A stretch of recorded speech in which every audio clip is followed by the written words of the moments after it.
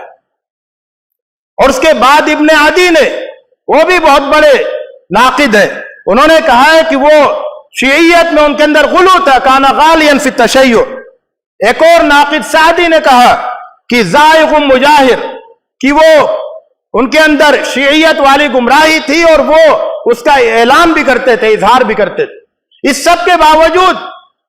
ان کی حدیثیں آپ کو حدیث کی مستند کتابوں میں ملیں گی۔ امام ذہبی نے سوال اٹھایا کہ کیا ایسا ہو سکتا ہے کہ ایک آدمی شیعیت جیسی بدعت کا بھی شکار ہو اور اس کے بعد پھر وہ ثقہ بھی ہو، سچا بھی ہو، اس سے حدیثیں بھی سنی جائیں، حدیث کی کتابوں میں اس کی بیان کردہ حدیثیں بھی درج کی جائیں اور انہیں صحیح بھی قرار دیا جائے؟ کیا یہ صحیح ہے؟ تو انہوں نے کہا کہ بدعت کے والے دو طرح کے ہوتے ہیں۔ ایک وہ جو اپنی بدعت میں، اپنی شیعیت میں بہت حد کو بڑھ جاتے ہیں، ان کی بات الگ ہے، ان کو کنارے رکھیں گے۔ لیکن جو باقی اہل بدعت ہیں، اہل تشیع ہے، کہا کہ ان میں تو تابعین اور تبع تابعین بھی شامل ہیں، اور اگر ہم نے ان کو چھوڑ دیا فَلَوْ رُدَّ حَدِيثُ هَؤُلَاءِ لَذَهَبَ جُمْلَةٌ مِّنَ الْآثَارِ النَّبَوِيَّةِ،